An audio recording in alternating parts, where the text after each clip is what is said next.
À 83 ans, Costa Gavras sort sa toute première intégrale en DVD, de Compartiment tueur à Anaka, en passant par L'aveu ou Z. Z, sorti en 1969.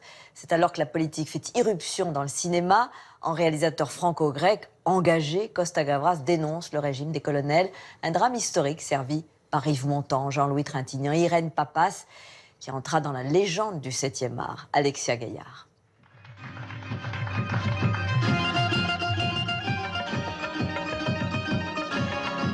C'est le genre de phrases qu'en général on ne lit pas. Alors, je mis d'abord volontaire et après j'ai mis le reste de la phrase.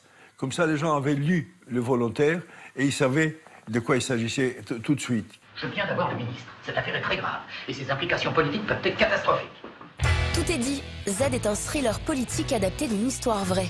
Elle raconte l'assassinat d'un député, Yves Montand, par le pouvoir en place, mis à jour par un jeune juge tenace, Jean-Louis Trintignant. C'est lui maintenant le patron. C'est officiel.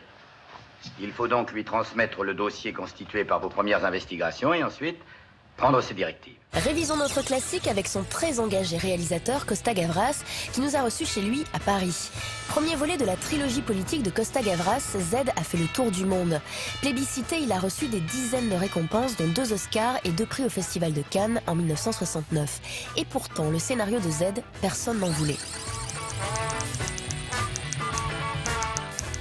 Ils refusaient tous.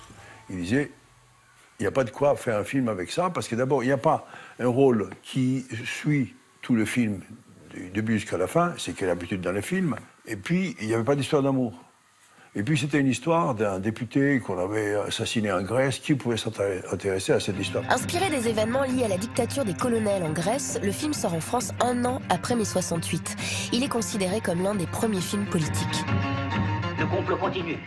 Et ça va continuer tant qu'on n'aura pas inculpé les vrais coupables. Maître, j'ai instruit cette affaire et je n'ai pas besoin de vos conseils. Je voulais faire un film comme on écrit sur un mur, en bas les colonels, c'est tout. Les acteurs, je pense, vont accepter de la même manière. Ils voulaient vraiment réagir. Pourquoi les idées que nous défendons provoquent-elles une telle violence? Ça leur a paru, comme à moi, beaucoup plus pratique, beaucoup mieux que de faire un sitting devant l'ambassade de Grèce, par exemple.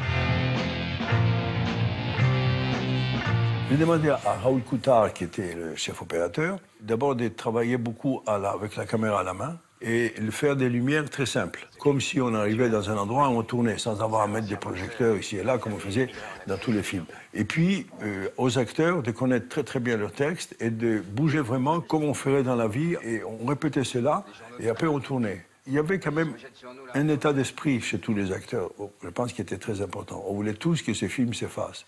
Je crois que chacun d'entre nous a fait le film avec beaucoup de passion. Vous proposez une déclaration défensive et pleurnicharde, alors qu'au contraire, il faut les attaquer, il faut dénoncer les responsables. Et descendre dans la rue avec des armes. Ça, je crois que c'est aussi un des éléments qui traverse l'écran, qui arrive au spectateur. Qu'est-ce que vous avez fait le soir de l'accident? On a bu de l'anisette, jusqu'à 10 heures à peu près avec Yago chez le Chinois. Ce que j'aime beaucoup toujours sur le Trintignant, c'est une sorte d'ambiguïté qu'il peut avoir. Une certaine distance, on n'est pas toujours, c'est pas toujours ce qu'ils pensent. On se prie et puis parfois on a des surprises. Des preuves. Il n'y a qu'un communiste pour dire ou penser ce genre de phrase. Je fais partie d'une organisation qui combat les communistes, eux et leurs amis. Et Yago? Yago aussi. Comment s'appelle-t-elle? Croc, combattant royaliste de l'Occident chrétien. Alors on a beaucoup discuté et je lui ai dit que ça serait bien pour le personnage de mettre des lunettes noires, mais pas tout à fait noires, parce que ça fait un peu mafieux, mais des lunettes où on voit les yeux, mais pas complètement les yeux, parce que les yeux, finalement, c'est là où les sentiments apparaissent. Et je voulais que ces sentiments, quels qu'ils soient, n'apparaissent pas. C'était presque automatique que ça soit sa musique à lui, parce qu'il correspondait complètement à la sensibilité de cette époque. Et aussi, Theodorakis, le musicien, il était engagé très très fortement dans l'histoire de l'assassinat.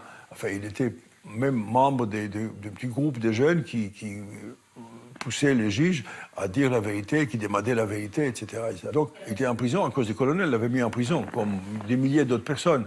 Et puis Jacques Perrin a pu avoir une promesse écrite sur un bout de paquet de cigarettes en disant « Costa peut prendre toute la musique qu'il fait dans ma musique ». Voilà, c'est le seul contrat qu'on n'a jamais eu avec lui. Vous devez bien comprendre que pour moi, il n'y a qu'une alternative. Ou je suis d'avis de tout soupçon, ou je me suicide pour éviter le déshonneur. Nom, prénom, profession. Cette aventure était exceptionnelle, ça me rend fier, mais ce qui me rend fier surtout, c'est que on n'a pas triché du tout avec l'histoire pour faire un film qui plaise à tout le monde. On a fait un film très rigoureux, très proche de l'histoire, et qui finalement a marché quand même. C'est pour ça que je dis finalement que c'est quand même un miracle. Vous êtes inculpé d'homicide volontaire avec préméditation et abus de pouvoir.